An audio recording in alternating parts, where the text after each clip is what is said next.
on. Okay, I think it's going. God damn it. Hello, everybody.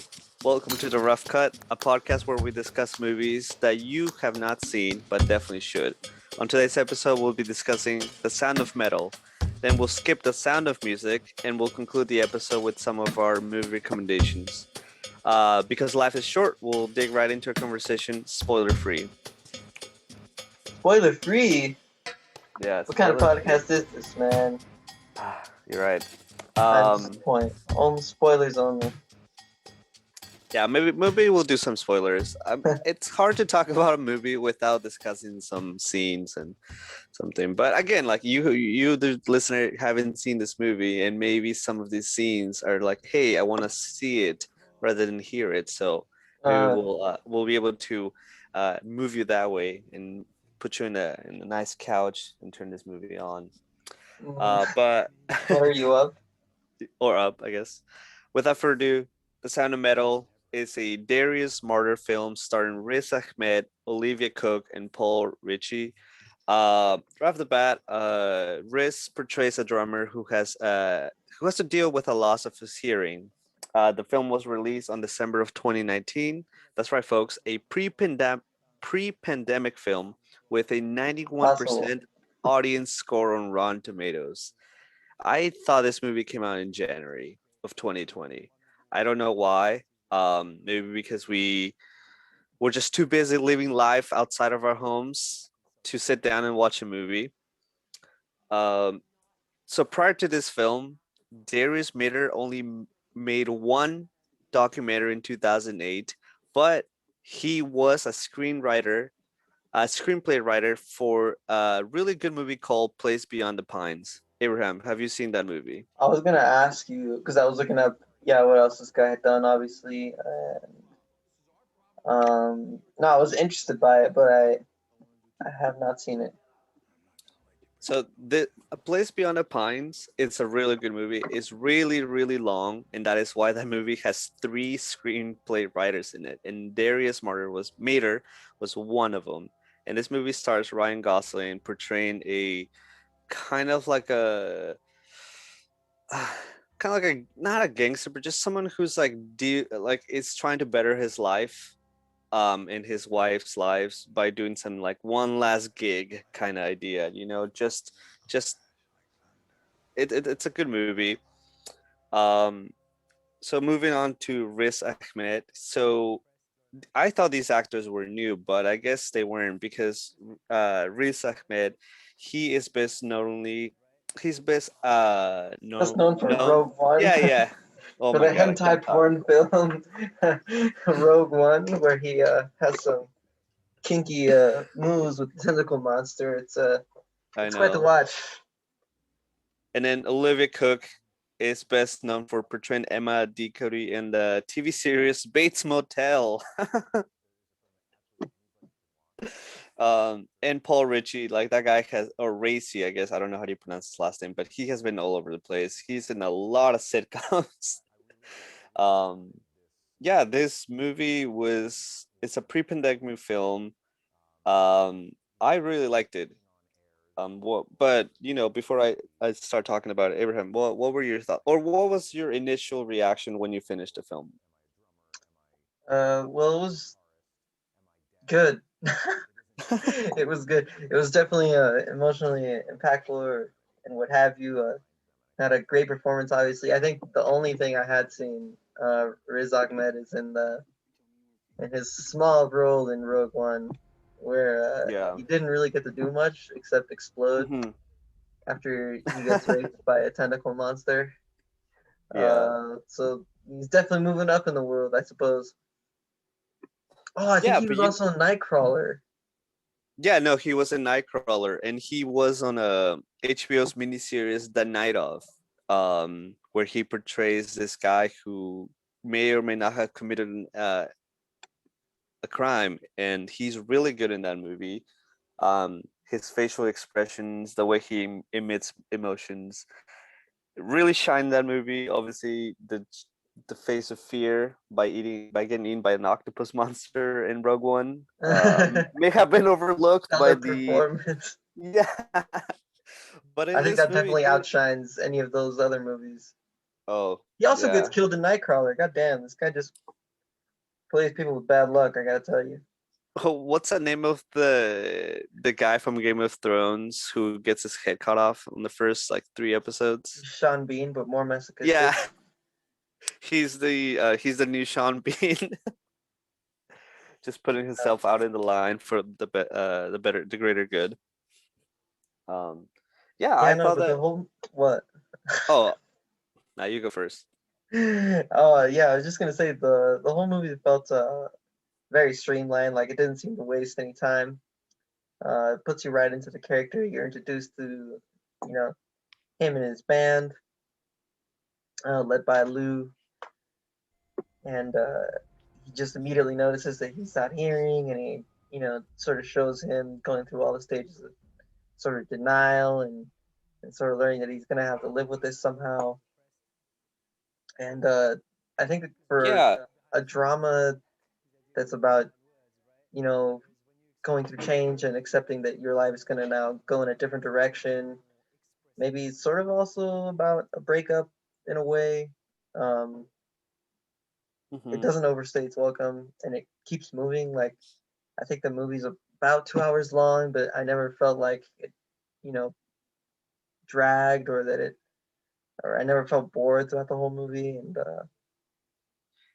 yeah, I yeah. just No, like that's a the good way point. it's made and That pacing and all that. oh yeah, no, that's a very good point because one of the things that I saw on the internet was that for 2 hours long, this movie felt to some people it felt like there was a good pace, but to some critics out there, it felt like they moved too fast, and in some areas, quote unquote, nothing happened, which I completely disagree. Um, like you mentioned, this character that Riz Ahmed plays, he loses his hearing, and he has to deal with that loss, and then that's the main the surface level right there. Like he is in a metal band, and all of a sudden his hearing goes away, and the way that this movie interacts with the audience, I think it's incredible. I think the way that sound is distorted or sound goes away, it really puts you in that position where you start to actually feel what he's going through. Did you feel scared when that there was that one scene where the pitch of the TV or your headphones just kind of goes a little too high and all of a sudden there's no sound? Like from the trailer we know what's going to happen, but did you have any emotional reaction at that moment? I don't which specific part because I feel like that happens a lot of times throughout the movie. Yeah, I get so. Yeah, no, that's a perfect. That's a good point. So let's start from the beginning. Yeah, so there's a concert that really good concert, really good lighting. There's a really good setup of introducing these two characters. Um, this man has like incredible tattoos. It says "Kill me now," Yeah. or something like that, which like he's an edgy man, right? Like you're like, oh, this is gonna be like a couple, or these two people are just gonna live the rough edge. But then right off the bat, there's a contradiction. Like this man wakes up and then he plays beautiful tunes. The movie is bright and cute, and this couple is interesting. And then there's the sound that everything what's happening around it. It's kind of reminds me of Roma. You know how like everything's like elevated. It's a spectacle of sound basically. And then the scene that I'm talking about is when they're selling merch. That first scene where just sound gets distorted. How did you feel? Like, did you have an emotional reaction, or did you just like kind of be like, interesting, and just moved along the story? Well, I guess I sort of knew the premise of the movie, so you know that he's losing his Mm-hmm. hearing right in that moment, and I think it was just mostly his performance and obviously the actions of the character that made it a lot more believable. Um, Hmm. he starts to lose his hearing, but then he just goes on to play the show anyway. And then the next day, he doesn't even tell his girlfriend what's going on. He just goes to the doctor, and then he still plays another show. And then that's when he finally tells her because he walks out right in the middle of the show. Yeah, yeah, that was like all like, and that's in within the first 20 minutes. Like all these, like his life is changing really, really quickly, and then the way that the storyline moves is also, I wouldn't say like sped up, but it does, you still get a sense of like, night and day has happened, and then this is the next day.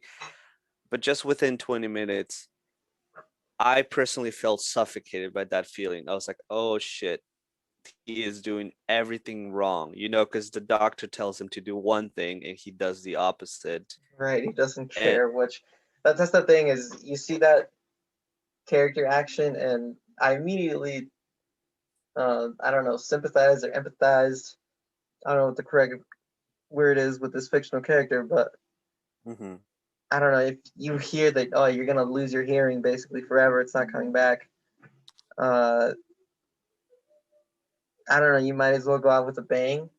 So you see him do that, and you think, what a freaking idiot. And yeah, at the same time, you think, well, what else are you gonna do if you're gonna lose your hearing anyway? Uh, Exactly. might as well enjoy it one more time, or just this sense of denying that this is gonna happen.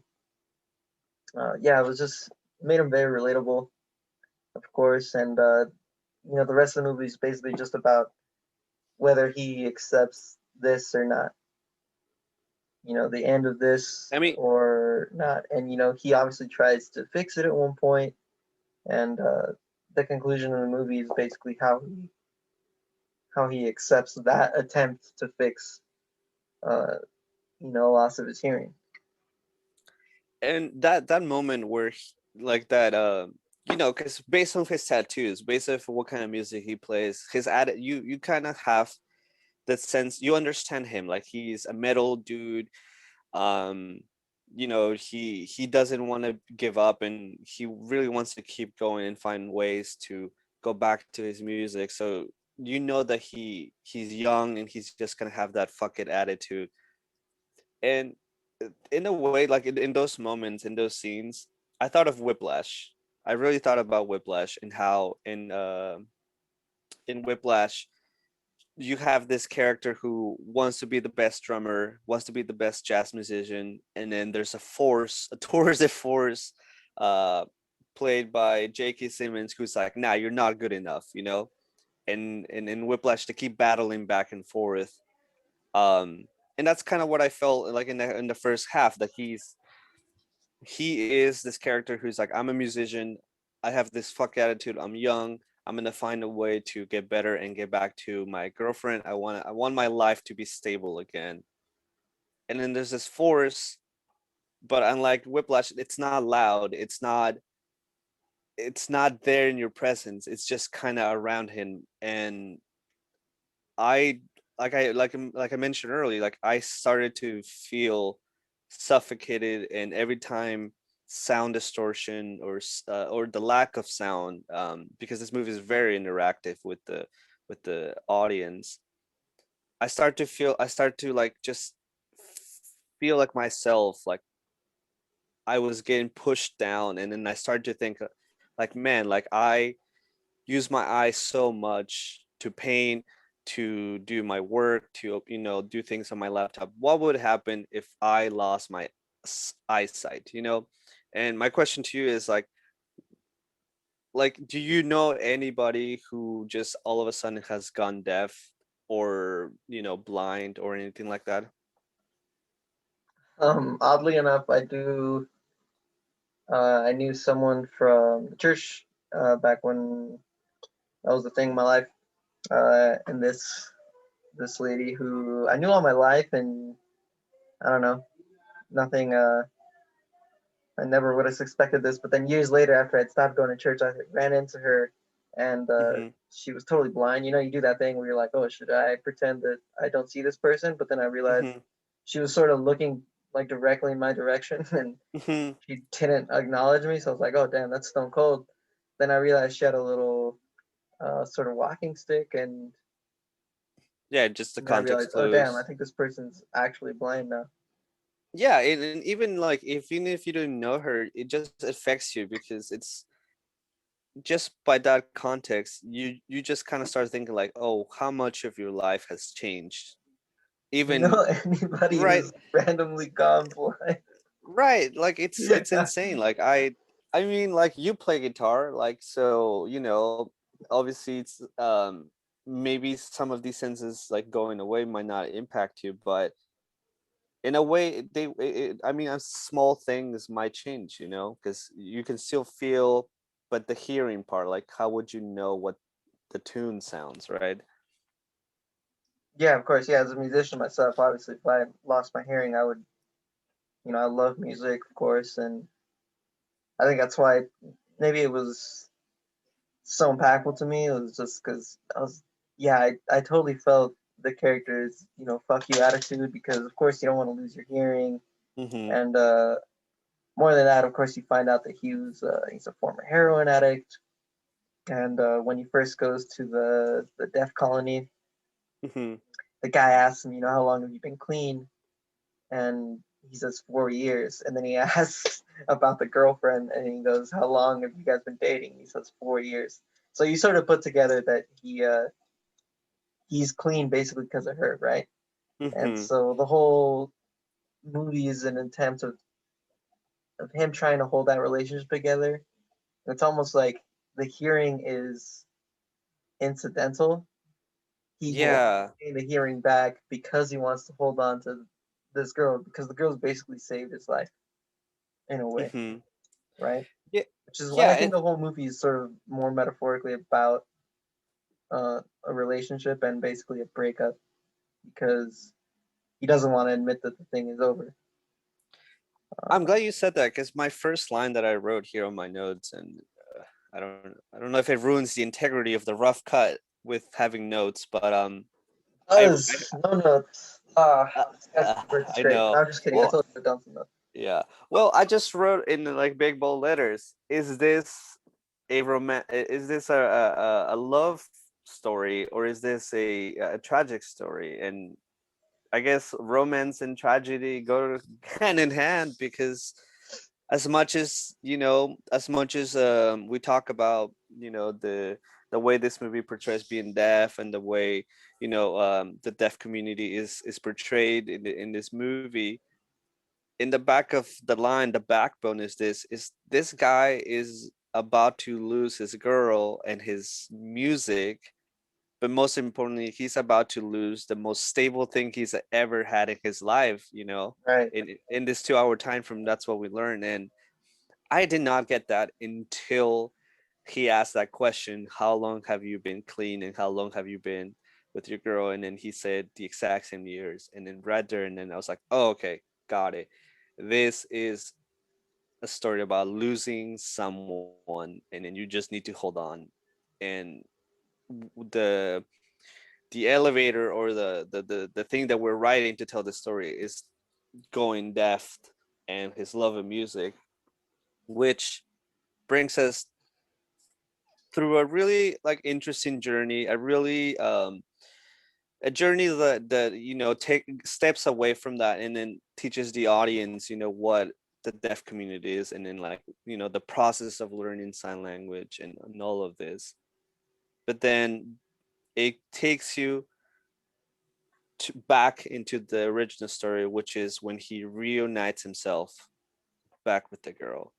And by then, did you have a sense that like this movie, first of all, like when after he copes with being deaf, did you think he was gonna like somehow like go back to drugs or go back to this sadness, or did you think like this movie was gonna end like in a happy tone? Like I don't know, like, what was your feeling, 3/4 of the movie in? I guess I could tell that he was gonna choose to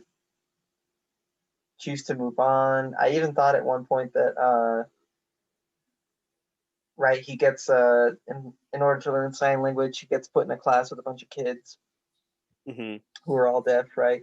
And so you see him, have a good time with all these kids, and there's a pretty cute teacher there, and so I almost thought, well, he's got this whole new community who obviously is going to relate to him a lot more being deaf in his new situation. And so I was like, man, he's even going to fall for this girl, and he's not even gonna want to go back to the previous life that he had. But obviously, he still tries to hold on to it a little longer, and well, that's like the ultimate conclusion of the movie. So I don't want to totally give everything away. Uh, but yeah, I think just a very solidly made movie, nice little drama. Um, sort of about moving on and accepting change or not, right? And Yeah. yeah, I think it's a nice little film. A good recommendation once again, John. You've done it again. You Where did done you it hear about again. this movie? Yeah, so like yeah, um Oh my so god, that actually was not intentional. Damn. yeah, hey, it's the rough cut. Any things like that Anything happen goes. here. Anything goes. Yeah. So before I answer your question, yeah, the like I guess what I wanted to get at is like I 3/4 of the movie and I had no idea how this was going to end because as a cynical fuck, I was like, oh, this guy's gonna go and do drugs or something's gonna happen while he's in this community and he's gonna get kicked out or he's gonna find his girl is doing some like moving on and he's I don't know, like I was just so cynical. So the way this movie ended, the way that everything got put together and collected was definitely, I don't want to spoil it, but it was definitely it fit the movie and it was not what I thought it was gonna happen. But it was just a beautiful 2-hour movie where I went through lots of emotions and all I wanted to do was like, I need to tell people that they should see this movie.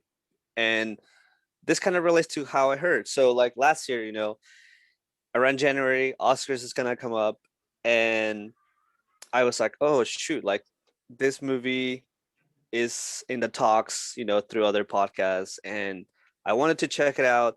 I wanted to see like what was this about, but I couldn't find it, like I just could not find it. So a year goes by and I'm on the internet again and then there's this small snippet of this guy who's like like hey, like this is one of my favorite scenes and then it's him playing music and then there's like sound starts to get distorted and then the guy talks about like oh like this is pandemic time and like I like this movie makes me feel, like makes me feel more comfortable about what I'm going through right now, being able to lose stuff. So I was like, that's interesting because right now, like, there's lots of movies being made in some shape or form about the pandemic and, dealing with losses or feeling trapped.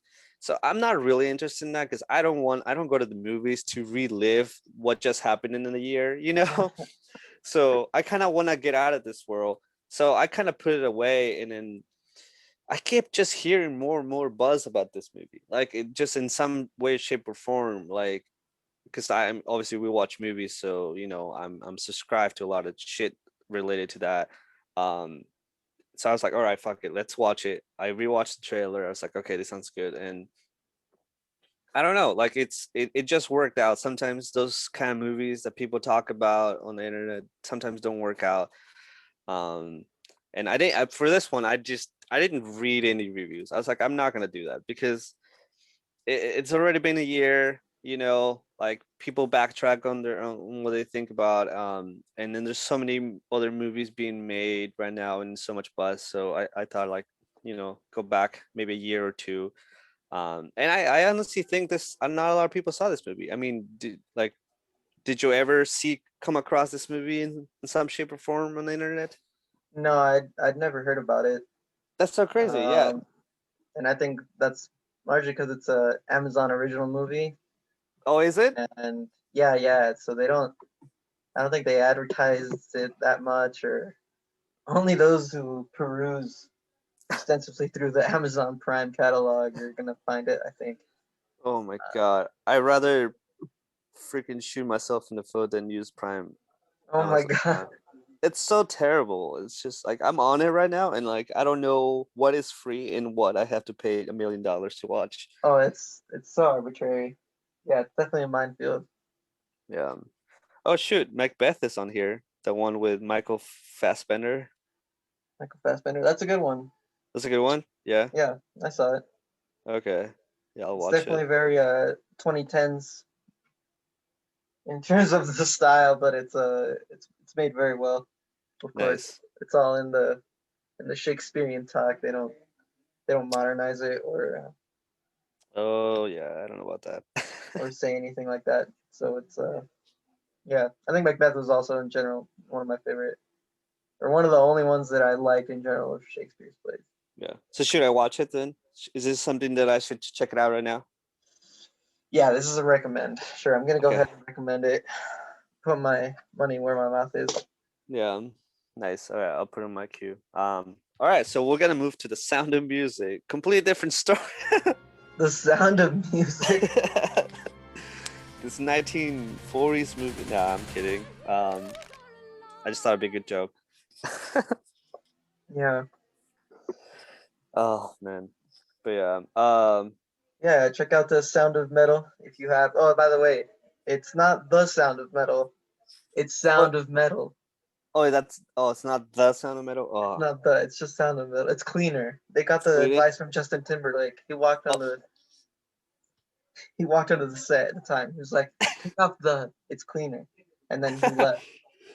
somebody goes, "You done it again, Justin." He done it. Son of a bitch.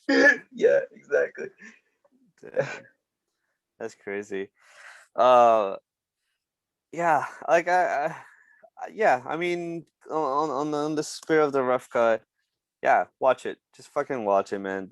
What else are you doing right now? Yeah, I think this um, movie was also that much more. I appreciate it that much more because recently at my tia's house we watched the Avengers, Infinity oh, War, and then a couple days later we watched the Joker and wait, which one? The Phoenix one? yeah, the Joaquin Phoenix one. Yeah, but that one it talks about like what we're going through, like our I know, right? it's I a just feel like it's so overrated revolution. though. I think especially Ooh. after you told me that to watch the King of Comedy.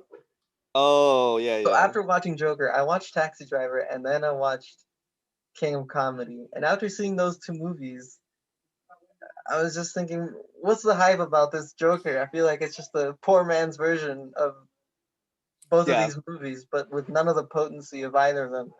You know, dude, I exactly. Like, feel like the only thing and good that's about it is Joaquin Phoenix, but even then, oh it's like, you know, yeah, even the it's he's a overhyped. method actor though. Yeah, he's a method actor. He's like, I'm gonna put a little makeup, I'm gonna lose a little cup of weight, and I'm just gonna go batshit crazy, and then the director to be like cut, and he's gonna still act like the Joker. That's what people love. People love the drama. Indeed. Yeah, like man, you know what? You said you talked about. You know what I did last week though? What? I fucking watched all, not all, but like most of the Marvel Cinema movies in order, in that timeline order. And Ooh, that's a lot. yeah, that's a lot of. It took a whole week. It was like one movie a day kind of thing. And sometimes I wasn't paying attention, but like you don't really lose the storyline for these movies. You can step out, come back in, and be like, oh, they're still fighting. um, but I totally know what you mean. Like I had to cleanse my palate. I was like, I enough of Kevin Feige. I can taste the man. Yeah. Well, from watching all these fucking movies. Um, but 2 nights ago though, I watched Blade Runner 2049. Oh boy, was that a fucking trip? Yeah. Yeah. Have you Does it seen still hold up? That's your second time watching it, right? yeah, no, so yeah, I watched the Blade Runner original, I just because this was made in the 80s and the special effects so fucking sick. I still think it's kind of okay. It's a boring movie. Half the second half of the movie's all right, It's pretty slow. but yeah, it's pretty slow. But Blade Runner 2049 kind of fixes those pacing issues, and because we have modern technology now and Ryan Gosling, it looks so beautiful. The sound is a Because of fucking Ryan Gosling, it looks beautiful. oh well, it's more. It has like Boy, dude, it has like really good people in it, and the soundtrack is amazing. I was just like hooked the whole time because I was just gonna put it in the background as I do other stuff just to listen, because like sometimes I do that. Like I just like listening to movies. Um, I'm not weird, but I couldn't step away. I was like, oh, this sound is amazing. And then I looked at the screen. I was like, oh my god, like what a beautiful fucking set, Because I learned that Villeneuve, even though he used a lot of CGI, a lot of it's actual sets with actual like like giant buildings and things like that he used. So I thought that was fucking mm, sick. Um, and Dave Bautista is in it. right? And But he's only in it for like 2 minutes, and then he gets killed, right? yeah, but just those 2 minutes are glorious because the guy, he's killing it. He's in Blade Runner. He's in the Marvel universe. He's getting that paycheck. He's gonna be in that Zack Snyder zombie movie, Oh my god. Oh, which I should we think we talk about? definitely have to do an episode on that one. I would love to. I need to pump some schlock into my veins, after watching an artsy movie. A little Exactly. bit of yeah. Um, but yeah, I recommend Blade Runner, both the original and the 2049. You know, just pretend you're working. Just move your mouse around so everybody thinks you're working. Um, and just watch these movies. You'll enjoy it. You'll be grateful. Um, Harrison Ford is amazing. Ryan Gosling's pretty good, and I don't know. I like those actors, but yeah. I think Ryan Gosling was the weakest part about it. He just looks serious the whole time. He like Uh, never looks. I know, but he's like the Emma Stone, It's like whatever. Yeah, they can't act, but they can still carry a movie 70% of the time. Seventy Not percent Emma. of the time. It's Not like the not Emma. exact same performance from Drive, honestly, he's just like serious, no emotion the whole time. Oh, that's a good game. Like imagine like can someone like kick? Is this the scene from Drive or Blade Runner? Exactly, and just show just show him blankly staring at uh, something. yeah, but that's a new thing now. Like just like the way people like sing, kind of like moaning. Like people don't love to act. They're just like, I'll just give you a death stare. I'll give you a one-liner acts. Yeah. What about TV shows? Have you, besides Brooklyn Nine-Nine, what else you watching? Not much of anything, to truth be told. Yeah. Been thinking about watching Lupin or Lupin, Oh, yeah, yeah. the Netflix show. It looks intriguing, Yeah. but I cannot say for myself. Yeah. I've only seen You a know, couple scenes here and there. nice. Do you know the origin of the show? I know that it's based off an older book Yeah, yeah. that's about this guy who does disguises and jazz Mhm. to rob stuff. But that's basically all I know about it. Yeah, You yeah. have you It's read it's the a book Jap or what? No, no, no. I haven't, but it's based of a manga called Lupin the Third. And you know what? If you're on Netflix, there's a one of the cartoons in there. It's a movie cartoon. And I think you'll find some of I mean, hopefully in Mexico they're available, but there's a there's a couple cartoons in there, different seasons, and Lupin the Third is just this highly skilled um robber who goes around the world, and then he's from Japan. And then there's this police officer from the Interpol who follows him around the world, and that's basically the storyline. So I think you should check out, if you're gonna, before you watch this, the Netflix like live version, you should watch the movie they have in there called Lupin the Third, the Castle of Cagliostro. It's a really Alright. fun anime. So they obviously Lupin, the Netflix live version, will change some things, but it looks pretty sick, and I'm gonna check it out too. Maybe we'll do an episode on it, because I think a lot of people are gonna miss this because their Zack Snyder movie's gonna come out and they'll be like, oh, fuck this really cool show, we're just zombies here, love it. So Yeah. All right, man. Well, that's it for this episode. Watch Sound of Metal. Watch it. Good time.